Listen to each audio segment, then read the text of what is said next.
saya mau buka toko, kayak saya biasa aja ya. Udah saya lihat, wah ada sesuatu. Ini isinya kayak gini nih, aku tunjukin dulu ke kawan-kawan dunia lain. Ini bunga dan daun kering. Bunga dan daun kering. Kemudian, anjir. Ih, tanah. Kemudian ada kertas ini, ada kertas sesuatu. Dan ada paku guys. Jadi aku perlu waspada kalau ini memang tanah kuburan. Yang pertama ini tanah kuburan mungkin. Nah ini bunga-bunga ini buat biasanya, ada rambutnya juga. Bulu gagak ya ini ya? Ada bulu burung ini. Kita lihat kan hitam semua nih. Bisa jadi cemani, bisa jadi gagak. Pantesan langsung sepi.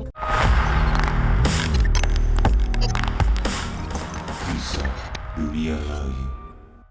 Selamat datang kembali kawan-kawan dari dunia lain. Apa kabarnya semuanya? Semoga semuanya selalu sehat ya. Guys, jadi kita hari ini bakalan berbicara tentang santet, teluh, guna-guna. Aku ceritain dulu sedikit latar belakang kenapa aku bikin episode ini. Ada seseorang yang nanti bakalan join sama kita, yang bakalan nanti gabung sama kita. Dia ini ternyata mendapati bahwa usahanya nggak tahu dilempar apa. Tapi yang jelas, ketika benda itu sudah dilempar ke usahanya dia, usahanya jadi berubah. Mending amat kalau berubahnya makin rame. Tapi ini berubahnya jadi makin sepi. Seperti apa ceritanya? Dan seperti apa santet-santet itu atau guna-guna itu atau teluh-teluh itu bekerja? Nanti kita bakalan bongkar habis ya sedikit-sedikit. Aku bedain dulu, aku kasih pengetahuan sedikit lah ya buat kalian, kita berbagi pengetahuan, sama-sama belajar. Santet, guna-guna, teluh itu biasanya adalah hal yang dipakai untuk mencelakai orang lain. Mencelakai orang lain biasanya berdasarkan iri, dengki, dendam, dan rasa nggak suka sama orang lain. Jadi gini gampangnya guys, kalau kita nggak suka sama orang lain, kemudian kita pakai cara-cara yang cara-cara yang konvensional, ributin lah misalnya ributin lah. Zaman sekarang ini zamannya udah zaman maju ya. Kalau zaman dulu orang pasti ribut. Kalau zaman sekarang orang ribut urusannya jalur hukum. Nah,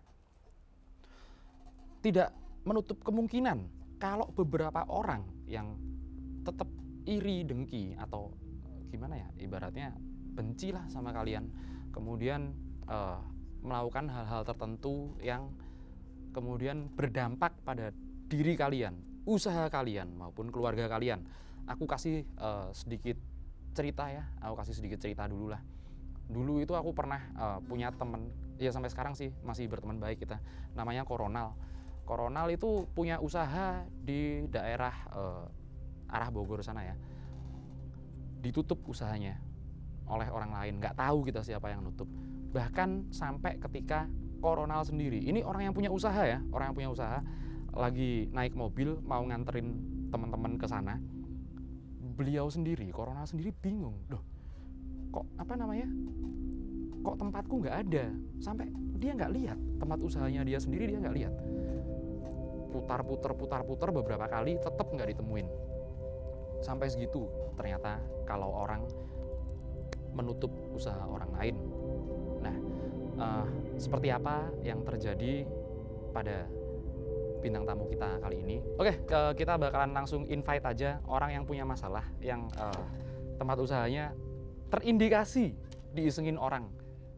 Halo, Bro Mahmud. Sini masuk. Selamat malam. Selamat malam. Iya, selamat malam Bro Mahmud. Jadi buat kalian yang lupa Bro Mahmud ini siapa, perkenalkan diri dulu dong. Ya, jadi saya Mahmud. Saya itu salah satu warganya Lurah Jai, temennya Ki Atmo. Jadi saya Lurah Kampung Ambon. Lurah gitu ya? Kampung, ya salah satu kampung itulah, Kampung Ambon. Jadi saya di sini datang lagi ke sini itu direkomendasiin sama Lurah Jai. Jadi saya punya toko. Toko saya ini toko kelontong. Jadi baru buka baru buka dan alhamdulillahnya toko saya ini rame, banyak yang beli. Ya lumayan lah buat keluarga, Sehari-hari ya? iya buat orang tua saya yang dagangin kan. Setelah beberapa lama berjalan di toko, nah seminggu terakhir ini kita mengalami ya lumayan penurunan drastis lah dalam omset. Kelihatan kayak sepi toko saya, ya kan. Udah setelah dari situ pas 2 hari yang lalu, jadi saya ketemu sama Lurah Jai, terus saya dikasih tahu, saya ceritain masalah saya. Nah akhirnya direkomendasiin buat ke Ki Atmo ini. Nah terus saya waktu buka toko nih 2 hari yang lalu ini, jadi saya waktu mau buka toko, jadi saya ngelihat ada ada bentuknya tuh kayak apa Ki ya? Kayak semacam bukan buah apa ya? Bentuknya tuh kain diikat, diikat karet. Nah tapi isinya belum saya lihat. Ini hadiah undian, dibungkus kan? Mungkin kali ya, Hadiah undian. kali ya. Tapi itu yang menurut saya kayaknya ini yang berpengaruh gitu Ki ke toko saya. Itu ketemunya di mana? Barangnya Itu waktu saya mau buka toko, kayak saya biasa aja ya. Udah saya lihat, wah ada sesuatu, cuma belum saya buka. Saya ceritalah ke Lurah Jai. Nah kata Lurah Jai ini ada kemungkinan potensi santet katanya. Itu orang bisa juga. Jadi gini, teman-teman kisah dunia lain, si Lurah Jai itu sebenarnya kenapa dia sering main sama aku, dia itu bukan orang sembarangan. Di rumahnya itu banyak pusaka, keris-keris, tombak-tombak, jimat-jimat gitu. Nanti kapan-kapan kita main ke rumahnya dia lah ya. Gitu. Jadi makanya kenapa dia sensitif lah atas hal-hal seperti itu. Ya, Terus lanjut. ya udah setelah itu kan saya ceritain cerita saya, dan saya kebetulan udah bawa Ki Atmo. Astaga. Awas. Ininya bentuknya kayak gini Ki. Ini bungkusan yang ditemukan saat saya mau buka toko. Nah saya nemu bungkusan kayak gini, dan saya asumsi saya ya sebagai ya orang yang ada kenapa nih sepi ya, toko sepi, pas ditemuin jadi saya mengarah ke ini penyebabnya mungkin Ki. Belum saya buka, saya juga belum berani buka karena ya takutnya ada hal-hal yang nggak diinginkan gitu, makanya saya ngobrol banyak. Nah salah satunya yang saya ceritain tadi, Lurah Jai ya ngerekomendasiin saya buat ke Ki Atmo, dan saya belum berani buka. Jadi kayak gini Ki barang. Ya, jadi ini ya barangnya yang ditemuin sama Brother Mahmud, di mana? Di warung saya, warung toko kelontong saya. Di warung toko kelontong seperti ini. Mungkin buat kalian teman-teman dunia lain, mungkin buat kalian banyak juga ya yang lagi nonton video ini punya tempat usaha. Terus tempat usahanya itu pertama bau pesing, kemudian kedua ada tanah-tanah yang nggak dikenal seperti itu. Kemudian ada juga yang tahu-tahu apa ya, terjadi perubahan suhu di tempat usahanya itu. Nah itu kemungkinan sama seperti ini, tapi ini belum dibuka ya? Belum saya buka Ki, karena saya ya takutnya terjadi apa-apa gitu, makanya saya mau ngebuka ini sama orang yang ahlinya aja lah, yang paham supaya, lah ya. Iya supaya paham masalah saya gitu, dan saya nggak berani ngebukanya. Tapi aku tanya dulu dah, ini sebelum sebelum kita cari tahu apa isinya ini soalnya panas ini barangnya. Jadi sebelumnya yang terjadi selain sepi ini ya? Ya selain sepi tuh kayak saya ngerasa mungkin yang ada beberapa poin tadi yang sesuai gitu sama di keadaan toko saya tuh, kayak ada bener Ki perubahan suhu dalam toko saya itu. Jadi saya nggak betahan jadinya kan, kalau sistem toko saya tuh ngerolling gitu ya, siang orang tua, malamnya saya kan. Saya ngerasa gerah aja terus Ki, beda sama ya sebelumnya lah. Sebelum ya dari beberapa semingguan ini pokoknya tuh hawa terasa panas, terus kayak pelanggan tuh ngerasanya kok cuma lewat aja gitu, nggak ada yang terlalu banyak beli lah dalam tanda kutip kayak gitu. Sama ini yang tadi perubahan suhu yang kayak gerah banget, nggak betah lah pokoknya kita. Jadi sedikit ya nutup karena ya suhu tadi kita ngerasa nggak nyaman ya. Banyak lah selain dari suhu, dan rasa nggak nyaman ini saya nggak ketahui itu apa. Ini pernah ya, aku ada teman di Jogja, aku sebut aja lah kotanya nggak apa. Sama, tapi dia bukan nemu bungkusan seperti ini ya. Dia nemunya di plastik. Dia nemu di plastik. Ini buka toko nih, bener-bener buka toko. Ini dia lihat orang mau beli, seret ke depan, tek, Dia lihat bener-bener, karena dia lagi jualan, lagi Iya. jaga toko. Dia lihat orang celingak, bingung, maju lagi, mundur lagi, seolah-olah nggak lihat kalau itu lagi jualan. Tapi pernah kejadian gitu nggak? Belum kalau untuk kayak Belum gitu. ya, Tapi kalau ini saya saudara saya yang kayak gitu pernah ada. Cuma kalau saya sendiri kayaknya nggak ngeh apa nggak ngalamin, cuma belum ada tuh omongan kayak gitu tuh Ki. Belum ada. Jadi buat kalian, kawan-kawan dunia lain, hal-hal seperti itu memang bisa terjadi. Mau nggak mau, suka nggak suka, percaya atau nggak kalian, tapi hal-hal seperti ini memang ada. Dan memang itu salah satu cara untuk menutup usaha. Mungkin dari orang sirik atau saingan usaha dan lain sebagainya. Nggak usah suuzon kalau hal-hal seperti ini ya, ditemuin hal-hal seperti ini yang aku pasti tekankan buat orang-orang, ini nggak usah suuzon, karena pasti kalau kita datang ke paranormal, datang ke dukun gitu, ini mah bukan orang jauh segala macam, ya pasti bener memang bukan orang jauh yang terindikasi terindikasi punya kepentingan sama kita kan pasti orang dekat, kemudian pasti ya yang satu usaha segala macam gitu kan pasti. Nah, ini belum pernah dibuka Belum Ki. sama sekali. Nah, kita coba buka ya. Boleh. Kita coba buka. Tapi aman kan Ki? Ini Ya, untungnya aman. Gimana? Kenapa kok ini nggak dibuka sama sekali? nggak takut gimana? Saya ngerasa ada rasa ketakutan kalau ngebuka, tapi menurut Ki Atmo sendiri nih aman kan kalau untuk dibuka apa gimana? Saya Jadi takut juga. bener. Untungnya ini nggak dibuka dulu ya. Kalau orang-orang yang nggak punya pengetahuan khusus tentang hal ini, kemudian sembarangan buka. Ini kan kalau orang Jawa lama, kalau orang Jawa kuno namanya balak ya. Kalau main kartu itu biasanya dapat balak kan. Celaka lah seperti ini balak.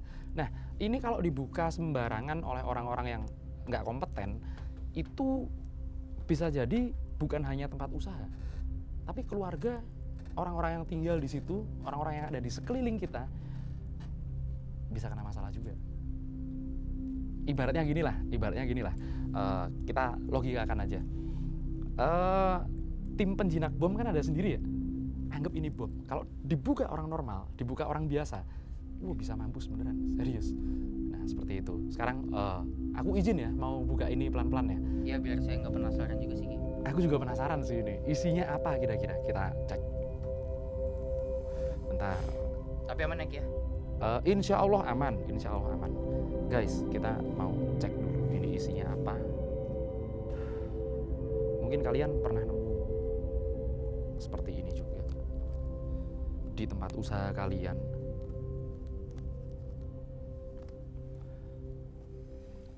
Ingat, kalau kalian nemu barang seperti ini di tempat usaha kalian, kalian jangan ambil tindakan gegabah. Ini harus orang yang ngerti, benar-benar orang yang paham tentang hal ini. Karena takutnya ini jebakan juga. Begitu dibuka, balaknya makin nyebar. Nah, hati-hati. Biasanya barang-barang seperti ini bisa jadi dilempar ke atas pohon biar orang nggak ngeh di mana, dikubur dan kemudian dibuka, diawurin aja sebagai bentuk teror seperti itu. Buka ya. Wih, double guys, bungkusnya double guys. Aduh, deg-degan juga sih Ki. Wah ini agak bahaya. Ini mendingan aku sebar di meja aja nggak apa-apa kali ya. Disebar di sini aja nggak apa-apa kali ya. Nih isinya kayak gini nih. Aku tunjukin dulu ke kawan-kawan dunia lain. Oke. Ini guys isinya guys. Aduh jatuh, balak lagi. Ntar channelku sepi pak. Jangan dong. Nih ya. Isinya ya. Bisa kelihatan mungkin buat kalian. Oke. Ada paku kue juga Ki. Iya, ada pak. Astaga. Aku tunjukin ya isinya ya. Ntar ya. Ini bunga dan daun kering.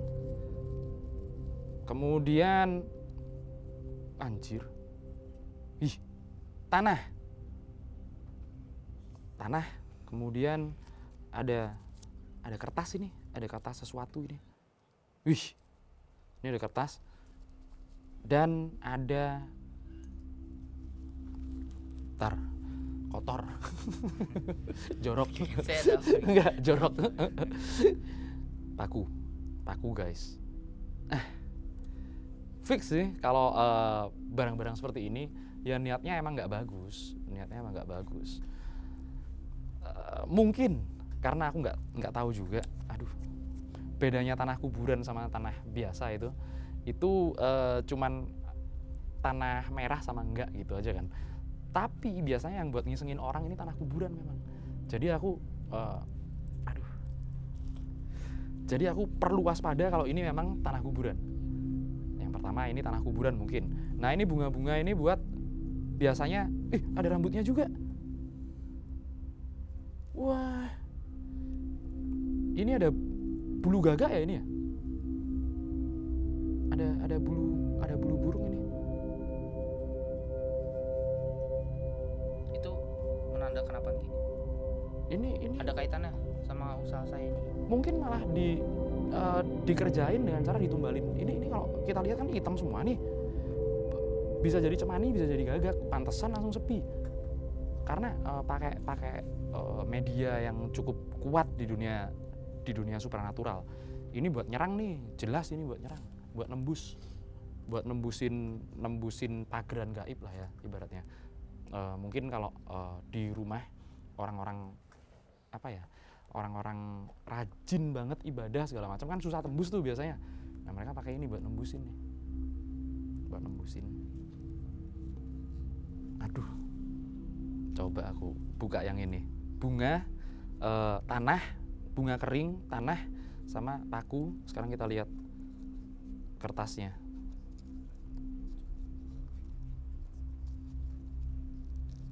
Serem sih ini. Serem sih ini. Tuh. Serem kan? Anjing yang bikin ini serem.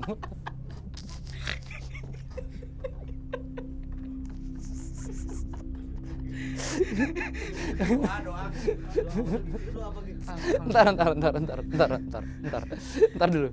Serem kan?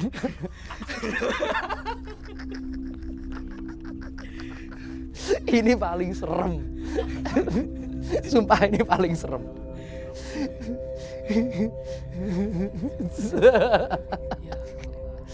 Ya, jadi gini. Ini nggak bakal aku tunjukin privacy. Ini namanya, aku yakin ya, ini namanya orang yang ada di rumah itu. Jadi ini yang bener-bener orang yang tahu kondisi.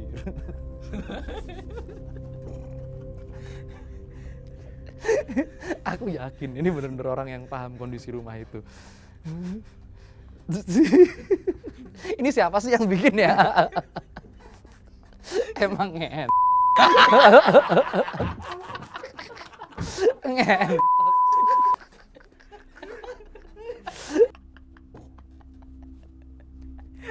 Tulisan apa itu? Gue tahu orang iri ini. Apa itu? Tunjukin. Ini dong. Iseng banget. Jadi ini si Kodir Ki. Kayaknya ya waktu saya dari sini juga dia mau minjem uang. Tapi kenapa kayak gini caranya? Kita udah jauh ke sini. Udah ngebedah tentang paku, Makanya tanah kuburan. udah kita jelasin semua.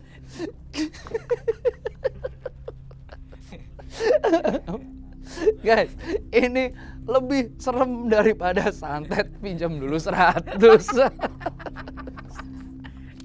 Ini Kodir kerjaannya ya kayaknya. Kayak Kodir ini. Aduh. Oke, nanti coba kita sambil kita obrolin tentang teluh santet ini ya. Nanti kita tanya lah sama Kodir seperti apa. Anjir ini. Aduh kacau. Oke. Udah ya, lanjut ya. Aduh. Saking kacaunya ini, saking seremnya ini, pengen nangis aku, Pak. Arab gundul itu Ki. Arab gundul banget. Tapi kalau izin nanya Ki ya. Kan santet ini benar-benar apa namanya? Saya ngalamin gitu Ki ya. Apa yang saya alamin dan keluarga saya alamin. Tapi santet ini sebenarnya secara harfiah apa sih Ki? Oke, santet. Kalau secara istilah ya, Istilah-istilah. secara istilah sebenarnya Silakan, santet apa itu kurang santet tepat. apa? Kurang tepat. Istilah santet itu sebenarnya kurang tepat. Yang tepat adalah istilahnya ini adalah teluh atau guna-guna. Bungkusan seperti ini namanya teluh atau guna-guna. Kalau santet itu yang kita bicarakan sekarang itu, kalau zaman dulu ya, santet itu pelet, tapi istilah Banyuwangi seperti itu. Nah, kalau ini namanya guna-guna. Kita taruh di sini aja. Ini bahaya, serius bahaya. Karena ada tanahnya yang aku takutnya tanah kuburan. Sebenarnya tanah kuburan itu nggak apa-apa sih. Tanah kuburan itu nggak apa-apa. Tapi ketika mereka melakukan ritual-ritual tertentu dengan tanah ini, ya pasti jatuhnya kan kuburan kan tempat orang mati ya, tempat orang meninggal ya. Iya, mereka pakai filosofinya biar usaha orang mati juga seperti itu. Nanti kita bakar ini, terakhir nanti kita bakar. Tapi kalau misalnya saya mau ngebalikin santet ini Hmm. ke pengirim ini, Hmm. bisa nggak? Itu biasanya juga yang orang-orang tanyain sama aku. Udahlah, nggak usah inilah, tapi kita balikin aja, nggak usah disantet ulang ibaratnya, cuman tinggal dibalikin aja. Sekarang gini, hal-hal seperti ini kita nggak tahu siapa yang ngirim. Kalau kita pun sebagai praktisi ya, nanti kalau aku salah ngomong, oh yang bikin ini seumpamanya, yang bikin tetangga, Pak Lurah seumpamanya, yang bikin Pak Lurah gitu. Wah, iya kalau bener. Kalau enggak kan aku menebar fitnah itu namanya. Itu yang selalu aku hindari. Nah, biasanya ya udah kalau seumpamanya kita dikirimin barang-barang seperti ini, yang aku bisa sarankan sih cuman kisos. Kisos itu membalas perbuatan sesuai dengan apa yang ada di sini. Kalau kita tahu orangnya. Kalau kita nggak tahu orangnya, ya udah sih. Yang penting usaha kita normal aman lagi. Seperti itu aja. Tapi gimana? Tapi kan semoga kan setelah dibuka kayak gini, Kiatmo tahu sendiri kan maksudnya permasalahan yang saya hadapin gimana, supaya ilmu santet yang dikirimkan orang random tersebut ke usaha saya, biar supaya saya balik ke normal lagi tuh, hal yang mesti kita lakuin apa tuh? Ya, beberapa orang kan pasti pernah yang dilempar tanah kuburan kah, terus habis itu dilempar benda-benda aneh-aneh kah, terus ataupun ada yang nggak dilempar sama sekali tapi tahu-tahu usahanya kelihatan aneh aja udah.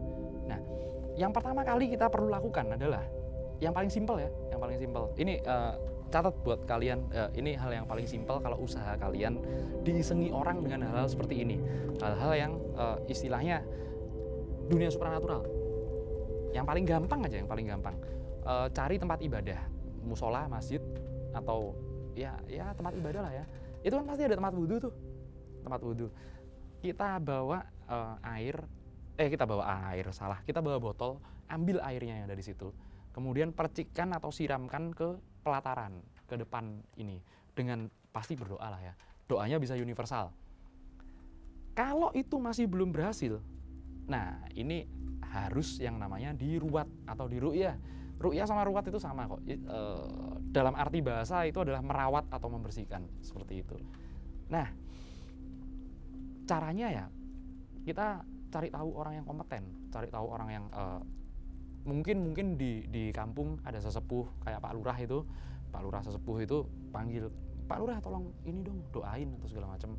Nah, seperti itu. Kalau dirasa masih kurang lagi, nanti ya cari yang orang yang lebih paham lagi, seperti itu. Itu yang bisa kalian lakukan untuk pertolongan pertama dengan hal-hal seperti ini. Tokonya punya halaman nggak? Tokonya ada halaman ya sekitar 1,5 meter, itu ada halaman sedikit banget. Cukup. Ya ini pengetahuan buat teman-teman juga ya. Kalau kalian mau menghindari sesuatu seperti ini, biasanya ada beberapa tanaman atau beberapa hewan yang bisa dipelihara untuk menangkal hal-hal seperti ini.